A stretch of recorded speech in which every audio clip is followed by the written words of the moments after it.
Hola chicos, buenos días. Bueno, vamos a hacer la retroalimentación de las dos guías que ya debemos haber trabajado en la parte teórica en biología.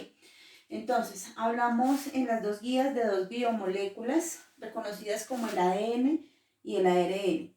Estas hacen parte de los ácidos nucleicos. Ahora bien, el ADN, el mismo ácido desoxirribonucleico, y el ARN, el mismo ácido ribonucleico. ¿Listo?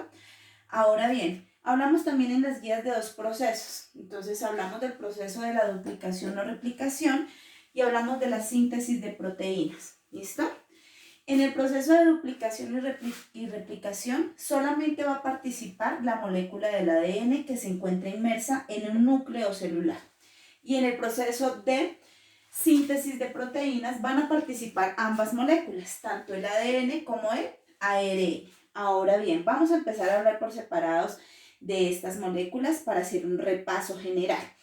El ADN es una molécula que está formada por dos hélices que se enrollan entre sí. Ahora bien, está formada por fuera, o su esqueleto está formado por grupos fosfatos y azúcar pentosa. ¿Listo? Entonces, grupo fosfato, azúcar pentosa me van formando las hélices. Por dentro, en las burbujas que se van formando, vamos a encontrar las bases nitrogenadas. ¿Qué tipos de bases nitrogenadas encontramos? Podemos encontrar las purinas, como estaba en su guía, y podemos encontrar las pirimidinas. Las purinas, como la adenina y la guanina, y las pirimidinas, como la timina y la citosina. Ellas van a tener un apareamiento dentro de la molécula del ADN que se va a realizar, o esa unión se va a realizar por unos llamados puentes de hidrógeno. Esta unión se va a dar siempre entre adenina y timina o guanina y citosina, y a la inversa. Ahora bien, cuando se producen estas uniones se forman entonces moléculas de ADN.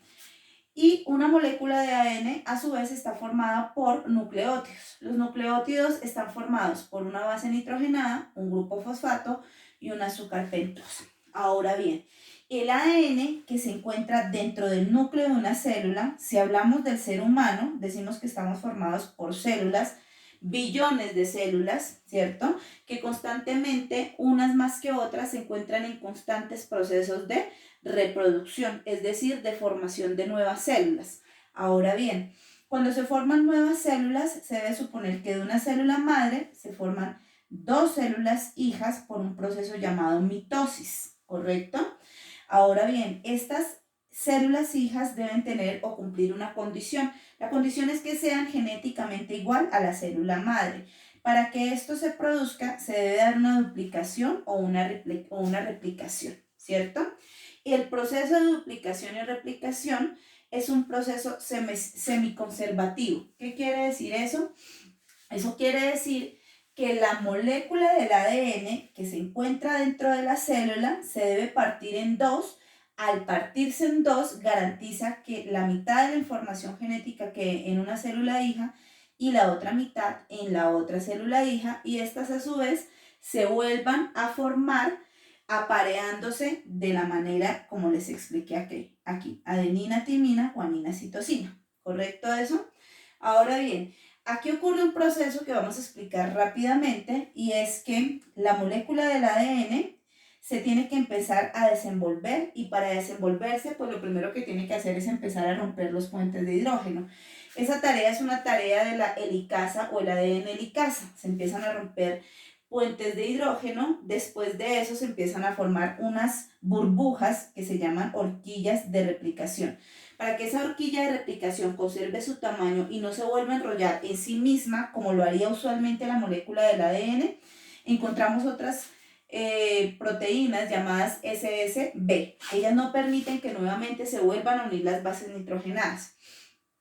Encontramos las girasas, que se encuentran dentro de las topoisomerasas. Estas girasas hacen que la molécula del ADN siempre se encuentre en constante movimiento, girando sobre sí misma para desenrollar la molécula. Finalmente, o después de esto, encontramos el ADN polimerasa, que se encarga de que la información, o la mitad de información que quedó acá y la otra mitad acá, se una a otra nueva molécula que se empieza a formar, o a otra nueva hélice que se empieza a formar, y se forma una nueva molécula del ADN. Y que sea idéntica a la célula madre. Esa molécula se vuelve a formar por el AL ligasa, es decir, que se ligan nuevamente las bases nitrogenadas por medio de puentes de hidrógeno, formando dos moléculas idénticas a las de la célula madre en las células hijas. A este proceso yo le llamo duplicación o replicación. Solamente ocurre en el núcleo y la única que participa en este proceso es la molécula del ADN. El otro proceso va a ser la síntesis de proteínas.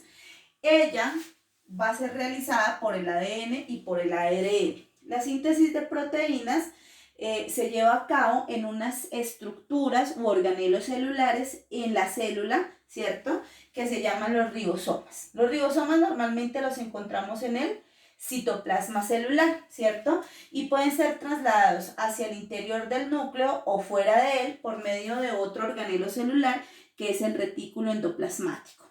Cuando el retículo endoplasmático está liso es porque no lleva ribosomas. Pero si se vuelve rugoso, quiere decir que los ribosomas se han pegado a las membranas del retículo endoplasmático. Ahora bien, ¿qué es una proteína? Una proteína simplemente es una sustancia que se forma por la unión de muchos aminoácidos. Nosotros los seres humanos tenemos aproximadamente 20 aminoácidos que al unirse entre sí forman largas cadenas de proteínas.